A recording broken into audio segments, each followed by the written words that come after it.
So Arsenal 0, Manchester City 1. What did you make of the game, Chig? Oh, well, it was. Thank God that's over. To be honest, it was a painful game to watch. Not that it was particularly boring or anything.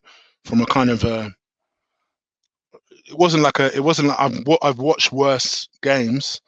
It was just. You just saw how easy it was for Man City. It was a depressing game to watch. Yeah, Because I think the thing for me watching that game, obviously we did the watch along together, but like I think I said to you after 22 minutes or something, I said that's the longest 22 minutes in my life. mm, It just seemed to, for a big game, it just seemed to not have that big game vibe. And I don't know whether that was because it was us and we've been poor this season, or whether it was just because Man City kind of took their foot off the gas. I don't know. Like it just seemed to drag. The 90 minutes just went on forever, man. And it was like it just didn't have the big game vibe today. Do you know what I mean? mm. Yeah, it just was a game that just you knew. I think most people had accepted Arsenal were going to lose, especially apart from your boy, who I guess you now can do a. You have to think of a forfeit now for him. I don't worry, Robin Six getting it, bro. Don't worry about that. But no, I think for me, I just what I don't want to hear is it should have been. Oh well, we did all right. It was only 1-0. I'm not one of them people who've accepted that Arsenal have downgraded themselves. What I've accepted is what I knew from the very beginning, was that the man in charge is not good enough. There's nothing about him that's made me think, oh, you've improved this, you've improved that.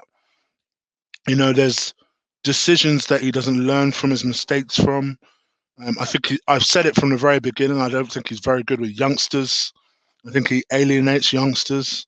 And people will point to the fact that Emil Smith-Rowe has broken into the team and done well. Well, let's face it, he was forced into that. People will point to the fact that Bukayo Saka is doing well on the right-hand side. And I think people will forget that the previous manager was actually the one that bedded him in and broke him into the team.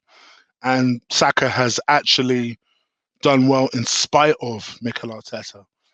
But the fact that the way he's handled Pepe, the way he's handled the Balogun situation, I've said it before and I'll say it again. I think he's a double agent because because he makes so many. You said that to me quite a lot, yeah. But and I've said that tongue in cheek. Why you're saying that? I say it tongue in cheek, but it's not that he makes wrong decisions anymore.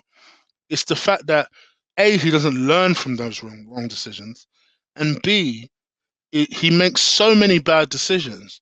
You think to yourself, are you doing this on purpose? Because I can understand if you're going in there and you're deliberately wanting to make them bad. You deliberately are making decisions that make people look bad.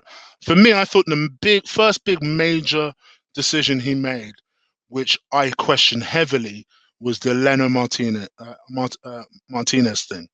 And for me, that level of decision making has stayed with him throughout his time at Arsenal. And it's only getting worse and worse. He takes people out when they're on a hot streak, and then he puts people back in when they ain't played for 6 weeks. It's like, what kind of mentality is that? It doesn't make any sense. What did you make of his starting 11 today? Because for me, the biggest thing for me was that Saka's done all of his good work on the right this season, and Pepe's done all of his good work on the left this season. But for some reason today, he kind of switched it over. So yeah, he's gone from a guy who was 2 weeks, not even 2 weeks ago, on amazing form, playing on the left-hand side, because guess what? He was unpredictable, to then switching him back to where he is predictable, versus a kid who has just learned how to learn that right-hand position and done really well with that right-hand side position, and has now, for some reason, decided, you know what, I'll go back to my original position because that's what the manager wants me to do, and put in an average performance.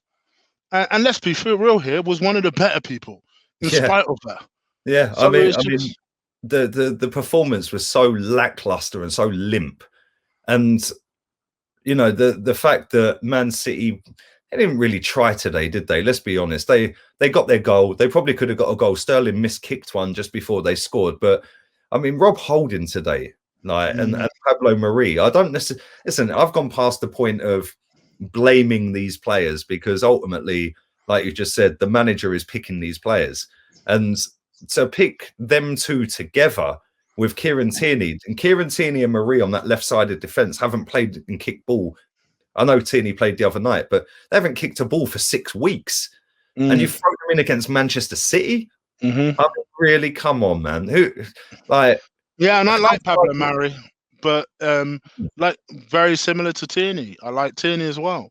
But you ask them after 6 weeks of not playing, suddenly you throw them into this game. It's just like, what are you doing? For me, playing in a whole new defensive setup, after you've been playing Gabriel and Luiz for the last couple of weeks, then you think to yourself, oh, well, I know what I'm going to do. Like a genius, I'm going to swap out my defense against the best team in Europe and put in a brand new defense. The logic makes no sense. Though, like being subjective here and being kind of on the fence, do you think that's because obviously the game on Thursday is coming up? We've got Benfica. That is our biggest game of the season, because if he dumps us out of the competition again at this round, after he did it last season at this round, then that's a damning indictment. And do you think, like, listen? Then I preferred he rested everybody. I preferred he rested everybody. Everybody important for that game. Bukayo Saka should have been rested. Odegaard on today's performance clearly should have been rested. You should have rested.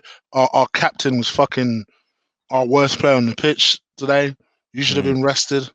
For me, this is one of the very few games where if Willian had played, as much as I would have initially been bitching, I could at least see the logic if he decided to do that.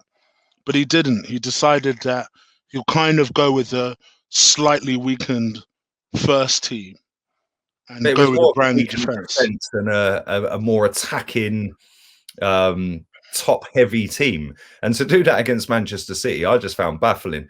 Do you give us a prayer on Thursday? Do you think we can qualify? I think we'll win, but I also have a weird feeling about that game. I don't know why. I just have a bit of a weird feeling about that game. But I still think we'll get through. I think we may have to survive a scare, though. And I think that's what will end up happening. So I could see it being close, but I do think Arsenal will get through in the end. Yeah, it's going to be interesting to see us starting 11. Listen, Chig, thanks very much. Appreciate it, man. And I'll see you again on Thursday, no doubt. And hopefully we'll be toasting to qualify into the round of 16 under this manager. Thank you, mate. Cheers.